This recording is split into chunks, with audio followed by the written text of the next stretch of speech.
Hi, Todd from Interfidelity here. I'm here at the Audio Technica booth, and we're looking at the new ATH ADX5000. It's an open back headphone from Audio Technica.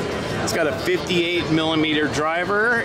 It's $1,900, almost $2,000, and it does not have the normal wing-shaped headband. There wasn't anybody technical here I could talk to about it. I'm going to try to get it over to the Venetian tomorrow, where there's a guy I can talk to maybe about it. So we'll see if this video even makes it. Of course, open back headphones are hard to hear at shows with all this noise in the background, but what I heard here is pretty darn good.